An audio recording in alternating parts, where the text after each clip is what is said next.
So hello, we How are live. you, Chris? You all right, mate? Yes, mate. Yeah, Old, good. borrowed and blue.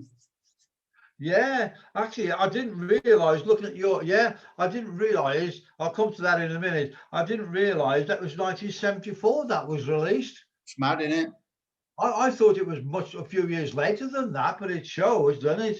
Yeah. That cover, Chaz's idea was a bit Right. like the Beatles. The Beatles had a cover with just the four heads on the front. Yeah. But I tell you, it was hard work. Me being face to face with Jim and not laughing.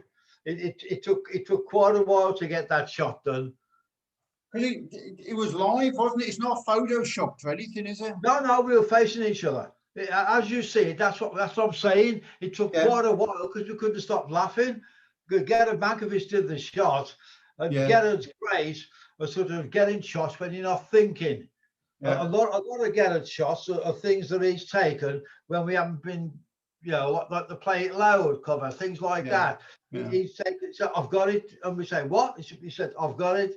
And that's, like with that, because we kept on laughing because it's very hard to face somebody. But it's all a bit mean and moody, isn't it? I mean, that's the back cover. Sorry, what's that? It's all a bit mean and moody, isn't it? Yeah, I don't know why. I don't know what that was. That. I mean, and then that one. Yeah. That was Chaz's idea to wear all the white scarves. Yeah. But it's red again. It's polydor red. Slade, it's red. It's Pass, I don't know. Yeah. It's a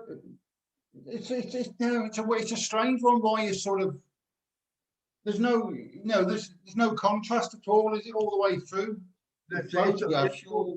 Actually, I never realised that before, Chris. You're right. There's no contrast, is there? Yeah, it's miserable. Just like red and black or whatever, nearly all, front, back, and middle. Yeah, yeah. But nice, got the lyrics inside as well. That's nice for the fan. Yeah, you could sing along. Backwards writing, no misspelling, but the writing was backwards this time. Yeah. But that was clever. I bet the typesetters loved you for that. Oh yeah, I think they probably had a few runs at that trying to get it together. But but it was good. I mean, I was looking at the track listing. I remember basically most of it, Chris. I mean, good. I mean, it's a good start. Just want a little bit. Track one. I was coming to that, Chris. We always did it on some of the album. That was a great stage song. Yeah. It was a great song to play on stage. It was the same as Move Over, things like that we,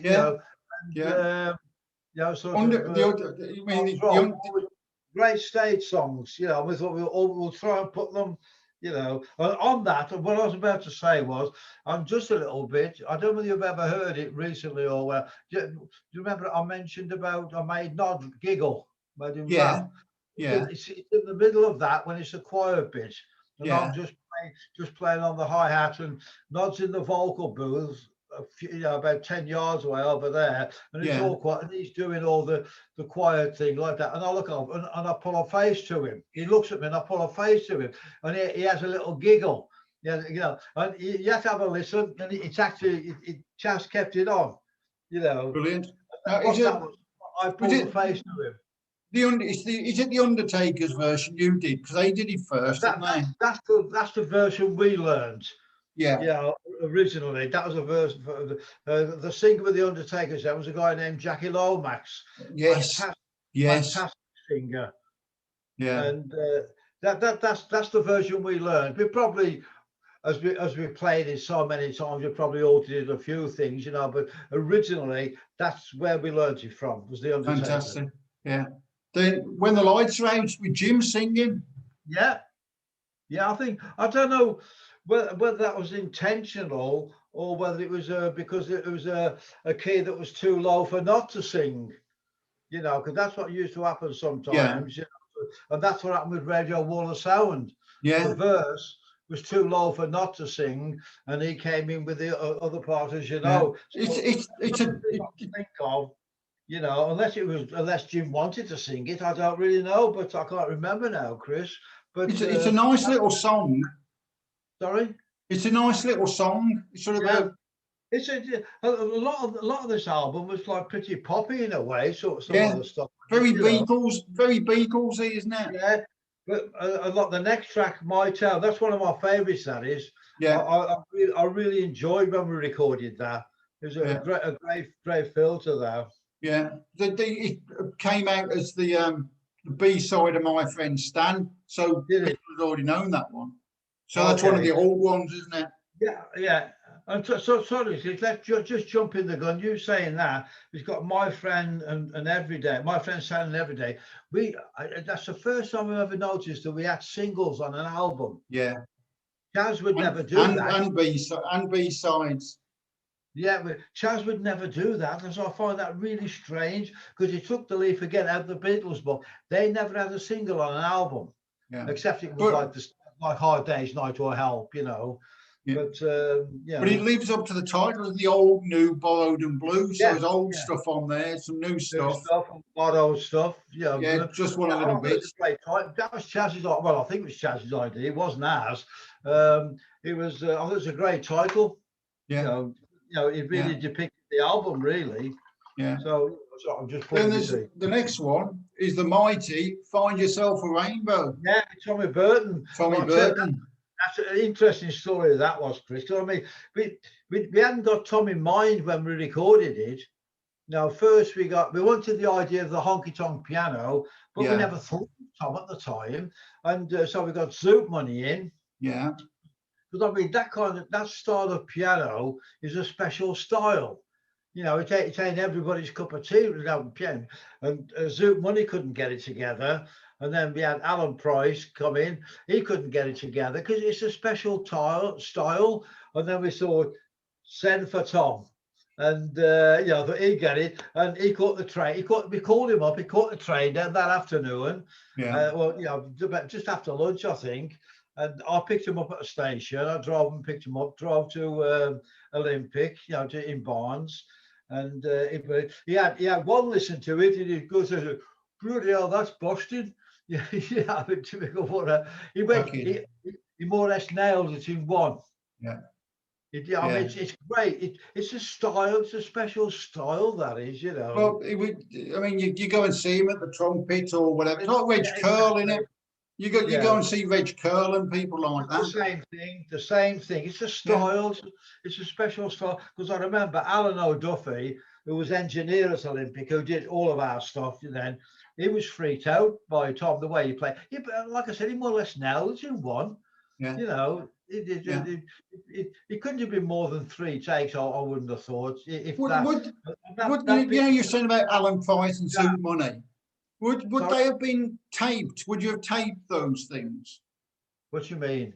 Well, Money's version. Yeah, I doubt it. If we had done, we probably, because in those days we were too cheapskate. We'd probably just wipe it, so we wouldn't waste tape.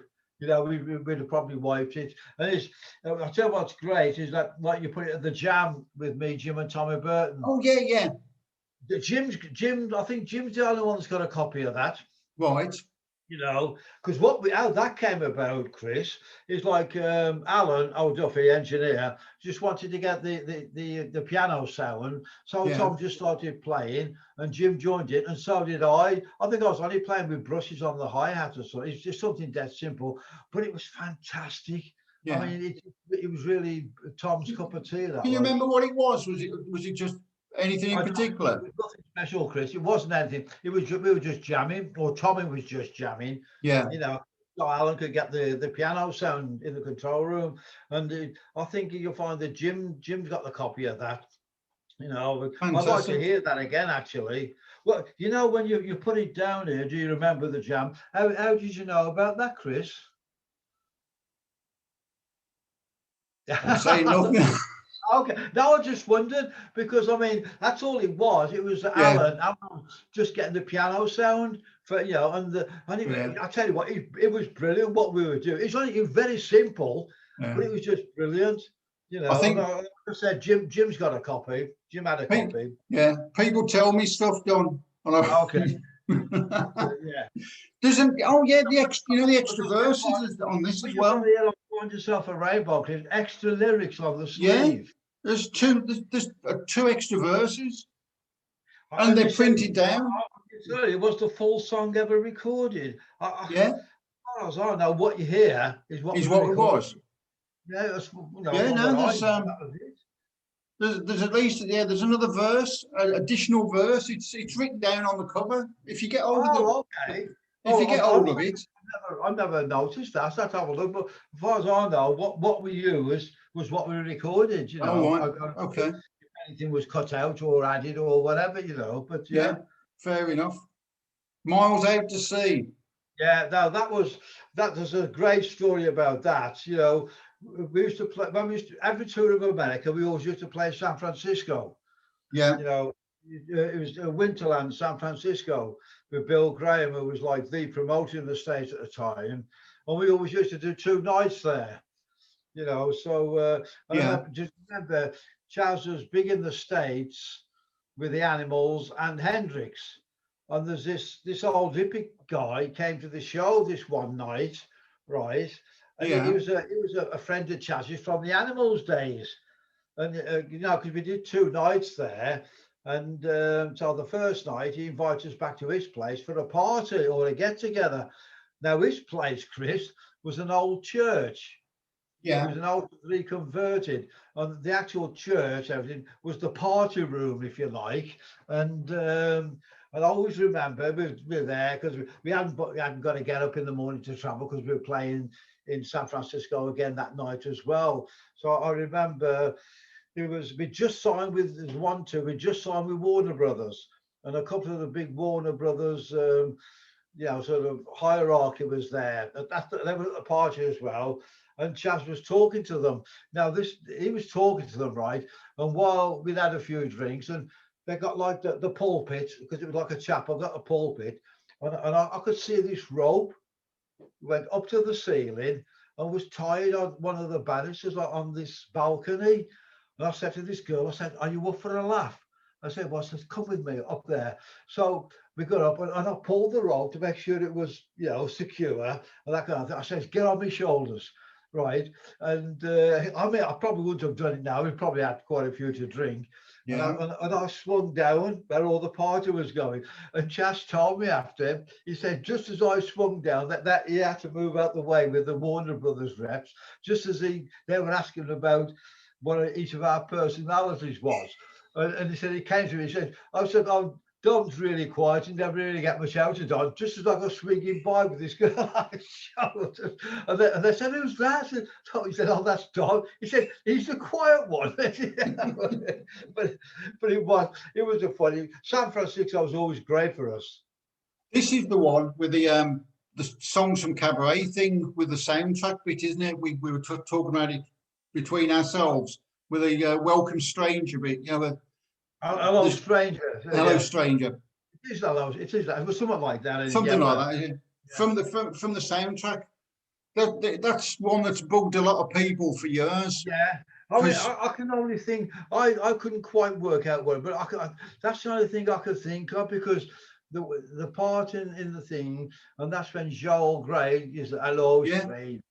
So welcome, and he's singing that. It's hello, stranger. And yeah, I think not seen that film about 500 times. I don't know. But anyway, that's Miles Out to Sea.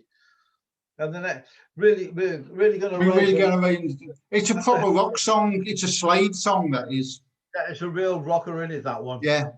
It's a real rock, real belt, that is. And you can really you don't have to think about that one. That's pure Slade.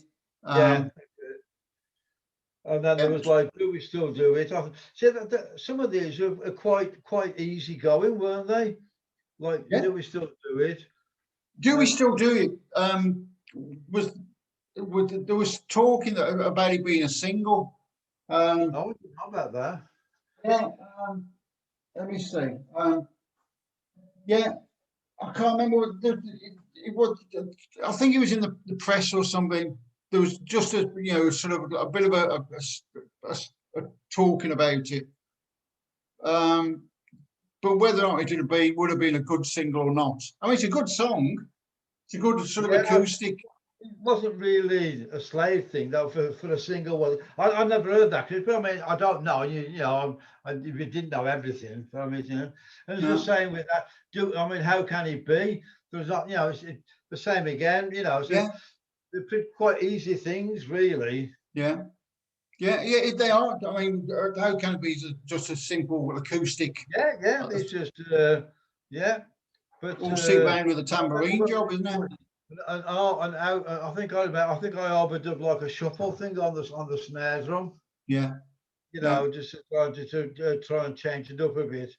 And yeah, the next one, Don't Blame Me. That was another rocker, you know. So I mean, Nod's voice on that. I mean, just it's excruciating, isn't So it? then that it must be the bane of every publican's. Because it was the B side of Merry Christmas, and you can guarantee that was the one in a pub that people have put Oh, on, but I mean, and just unbelievable. Nod's because that voice on that. scream at the beginning. I know, it's just unbelievable. Yeah. I remember, I don't know how it came about, but I remember Tom Jones saying that bloody naughty older, you Yeah. know, No, it's in a great. complimentary way, you know, sort of thing. Yeah, we used But, to we used to on a lunchtime Christmas pen and wig in Warsaw, and you'd walk in and it'd be in 3/4 of an hour it'd be played 20 times. Merry really, Don't Christmas, Blame Me. because it's the B side of Merry Christmas. That's it, yeah. So instead of putting Merry Christmas on, people say we'll put the B side on. Yeah, You know, oh, God. Yeah, it's amazing. It's a real so, belt, especially it's Noz's voice on that. Just I don't. He probably couldn't do it now. He's already admitted that himself. You know about no, certain. well, no, that's the thing. Yeah, and yeah, my friend Stan. That was one of the first things I recorded when I came out of hospital Really. after the accident. That was It's it's a very simple sort of, it's very nursery rhyming, isn't it? Sort of. yeah, it's all right. It's not one of my. It's not particularly one of my favourites. You know, if I remember right, that was a single after "Squeeze Me, Please Me." Yeah. You know, and I mean, it did Strange great. choice of a single, really. Sorry. Strange choice for a single. After Yeah, Squeeze Me, I, you I, know. I don't know why. I don't know why that was chosen. I can't. I really don't know why.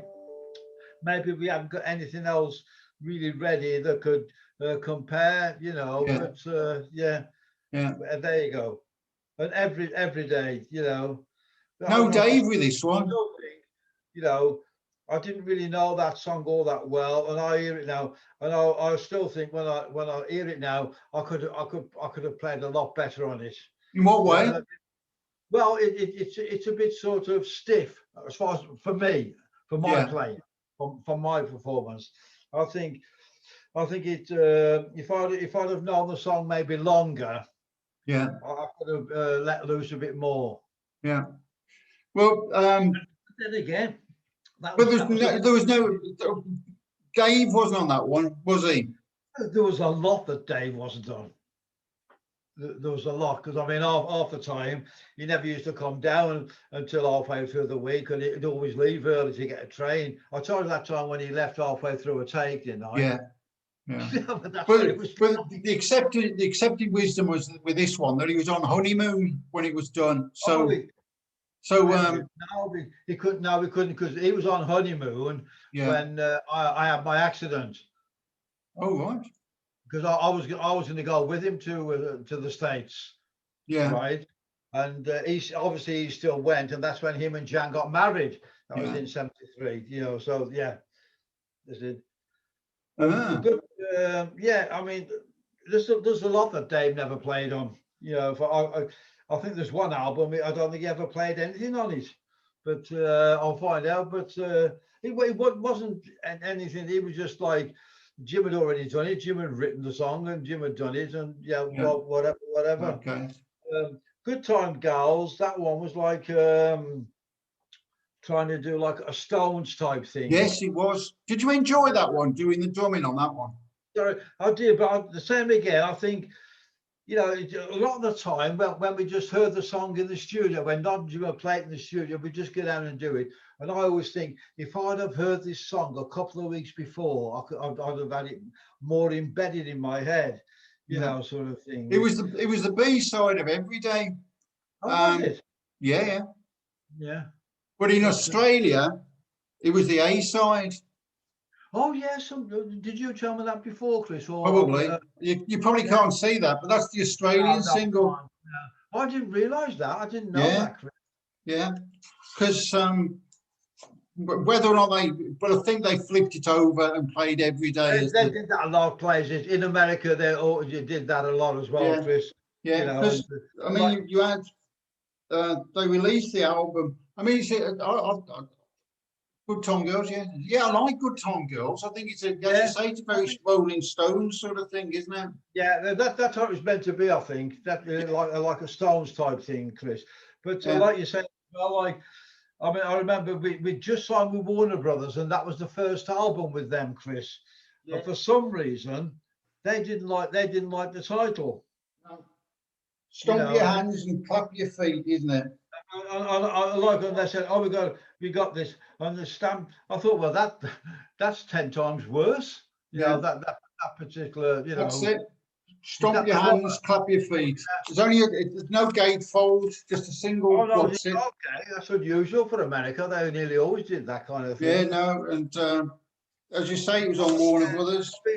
I don't know. You know, I didn't particularly like that title, "Stomp Your Hands and Clap Your Feet." You know, it didn't. You know, but then there you go. It's strange, yeah. It hadn't got My Friend Stan or My Town on. I do remember that. Yeah, they released American singles are quite interesting. Good, we're really going to raise the roof, and Good Time Girls was released as singles. And When the Lights Are Out, and yeah, okay, no, I didn't know about that first one, Chris. I didn't know about that. Yeah, I mean, those are pretty rowdy for American radio, believe me. Well, I'm really good. Yeah, they are both of them. They're both rock songs, aren't they? So they'll be aiming into American radio. Yeah, Good Time Girls and We're Really Going to Raise the Roof. Yeah, they're both rock songs. Raise the roof, you know. Yeah. But they also released When the Lights Are Out, which is more American, I suppose. Yeah, and How Can It Be? Sorry? So, I don't know, perhaps they were going for different audiences. Well, it is. I mean, like I said, that one you said, Really Going to Raise the Roof. I mean, that's a bit too raucous, or a bit too sort of, you know, sort of shouting for especially then, for American radio, you know, really.